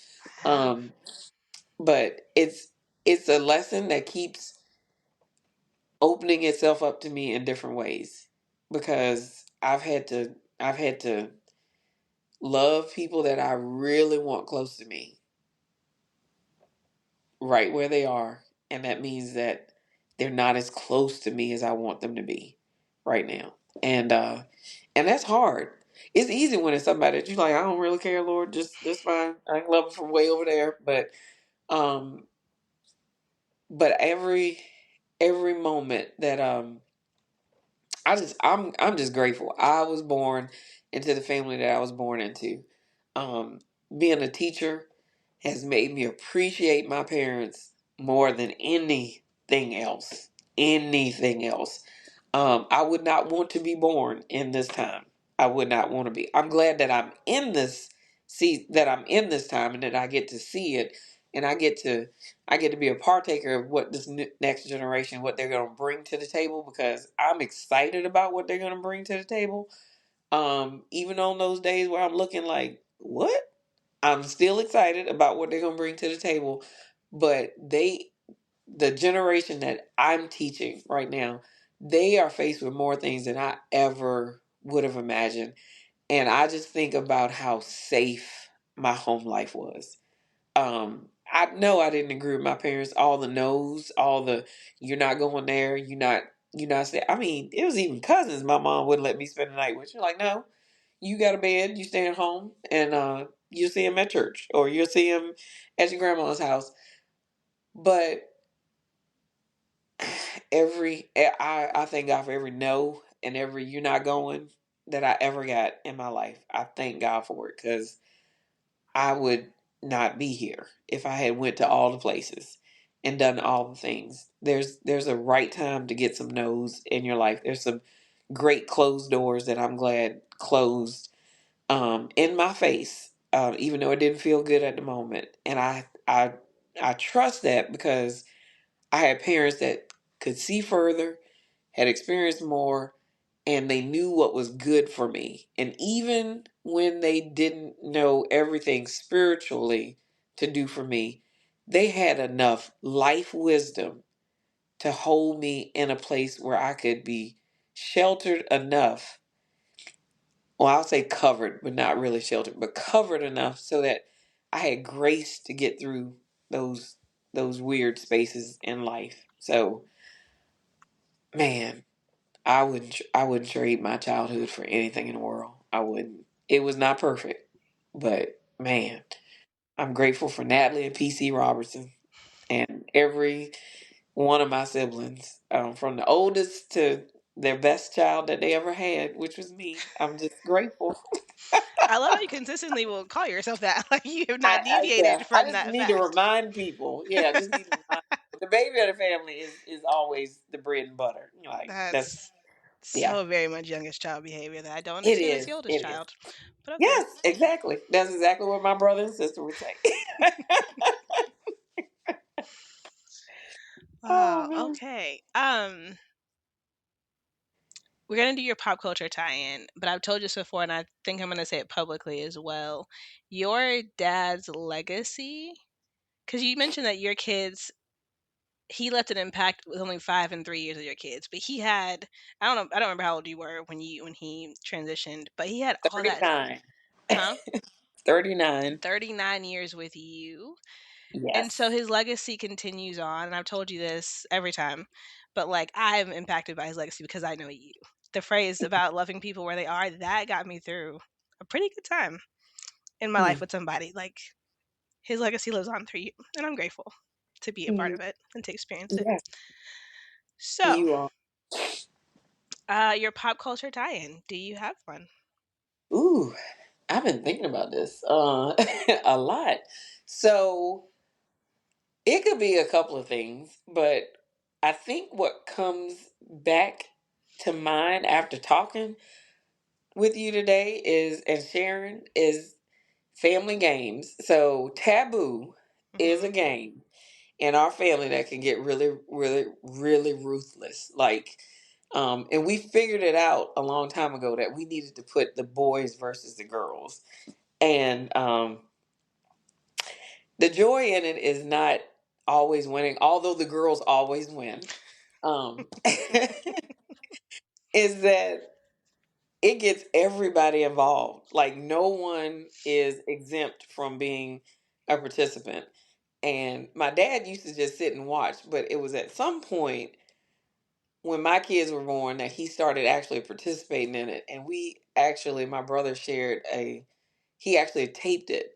And it was coming up to my dad's birthday. His birthday is August 1st, and then he transitioned August 29th. So August is a rough month for us because we are celebrating, and sometimes we have some moments in there. And it's funny because somebody said in a post, I just wish I could hear daddy's voice just one more time. And lo and behold, my brother put a sound bite in the family group chat, and it brought so much laughter because my dad was trying to tell everybody the word queen was the word on the taboo card. And he said, "Your wife is your," and it was so funny. My nephew was like, "Your slave." What? You're like, "What?" They're Whoa! your servant. They're your intimate partner. And we're like, and they were young. I was like, "What in the world?" And so we're like, "Slave." And so all the women were like, "What in the world?" And my mom is the person watching my dad, and she's just over there smiling. And he said, "But this one," and I tell you to treat her like what? And they're like cheap trash. And I was like, what? I said, what? And my daddy said, Are what they is okay? and we started laughing. It was like, treat her like royalty. And he said, okay, you're getting better, you're getting better. And so the buzzer went off. My dad said, a queen. He said, and it was so funny. We were just over there in the floor. We're like, y'all need deep, deep thought right now. We were just like worried about y'all. But he said, what have I always told you? And so we just started laughing. And I remember my brothers saying they're telling us, like everybody's recanting something that my dad had said. And one of my brothers, I think it was Bill, he said he had told him, and Bill is my brother in love, but we just call each other brothers and sisters. And he had told him, he said, Bill, if your children see you loving their mom, then they'll understand everything that they need to know about family. How you treat their mom speaks volumes about everything else. So you have to treat your wife like, and he was going back to a queen. And so we're like, so I'm like, I need y'all to make sure they know that because the slave and the this The and that. I was like, trash and yeah, the trash. And I yeah. was like, what? And so and I know one of them here to say we didn't necessarily say trash. I was like, well, it was trash to me, but it was funny. So we have that clip of him, and he probably only played Taboo maybe out of all those years, he probably only played maybe 3 or 4 times, but it was the fact that we could hear him laugh and we could visually go back to that day, and it was Thanksgiving, and just know how much he was impacting us even in that laughter. So Taboo, I mean we play everything. We really do. We play absolutely every game. There's not a family function that we get together and we're gonna squeeze in a game even if we only have 15 minutes left. Um and then the other one would be um just right now, and I've just been on repeat just because of other things that have been going on in my life. I just been listening to Ted and Cherry, You've Been So Faithful. And I can really say that my dad was a faithful father, um, but my God is even more faithful than my dad ever was. And I'm grateful for that. I'm grateful for the great example. And that's what I want for my kids. Like I want them to know that no matter what life looks like, God has you and he has the best interest in your future. So, Jeremiah 29:11, God only knows because I really questioned God a couple of days, probably more than a couple of days. Like, you knew this was gonna happen, like, and there was no preparation. But then he quietly shows you all the places that God made space for you to see what might be coming. So I'm grateful, and God is faithful. And a good game ain't never hurt nobody. Good family rivalry. Yeah. Okay. That's the best place to end it. Thank you so much, Danielle, for coming on and sharing your story. You're welcome. Um, yeah, I really appreciate it. Absolutely. Thank you. Love Origins is produced by Candace Spencer, with music by Anthony Spencer of Noisy Dreads, LLC.